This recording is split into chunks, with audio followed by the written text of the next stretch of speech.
Hah? Kaki seorang anak nggak bisa lepas dari kuburan ibunya gara-gara durhaka? Wah, asli ini jadi pelajaran banget nih ceritanya. Nih, buat kalian yang masih pada punya orang tua, kalian harus dengerin cerita ini baik-baik. Terus kalau bisa share sebanyak-banyaknya supaya semakin banyak orang yang tahu dan nggak durhaka lagi sama orang tuanya. Jadi cerita ini terjadi di Malaysia, tepatnya di Sabah di bulan September tahun 1994. Saat itu ada seorang anak perempuan, sebut aja namanya Ati. Suatu hari, Ati ini minta uang sama ibunya yang lagi sakit-sakitan. Dia minta uang sebanyak 20 ringgit, atau kalau misalkan rupiahnya itu mungkin sekitar 60 ribu buat main sama temen-temennya. Tapi ibunya ini jawab, "Maafin ibu Ati, ibu lagi nggak punya uang." Tapi pakai bahasa Melayu ya, kalian jangan pada protes nih. Nah di situ Ati itu bener-bener marah besar. Terus dia bilang nih ke ibunya, "Ah ibu, setiap Ati minta pasti nggak ada.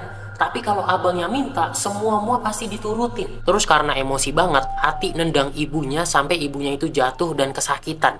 Terus setelah itu, Ati masuk kamar, nggak memperdulikan ibunya ini. Sekitar 1 jam kemudian, Ati keluar kamar dan menemukan kalau ibunya ternyata udah kaku.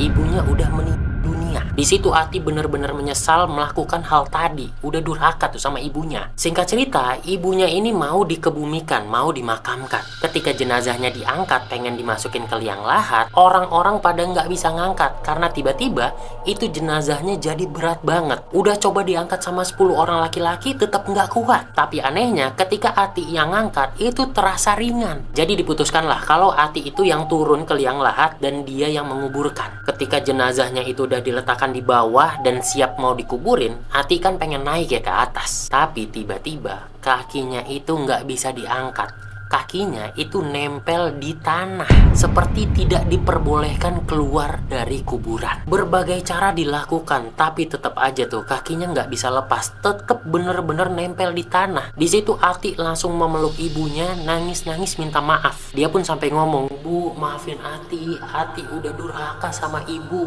udah nendang ibu, tolong lepaskan Ati." Tapi tetap aja kakinya nempel dengan sangat kuat. Polisi bahkan sampai didatangkan buat coba nih ini kayak gimana nih, tapi tetap aja nggak bisa tuh. Setelah 5 hari karena nggak bisa apa-apa juga, akhirnya Ati itu meninggal dunia. Dan setelah meninggal, ya secara tiba-tiba tuh kakinya Ati nggak nempel lagi di tanah, bisa diangkat. Akhirnya Ati dikuburkan di pemakaman yang sama dengan ibunya. Aduh asli ini cerita tuh bener-bener bikin gue merinding. Iya, share juga video ini ke teman-teman kalian, ke saudara, ke adik kalian, ke semuanya lah, supaya bisa jadi pelajaran untuk semua orang dan nggak ada lagi yang durhaka kepada orang tua.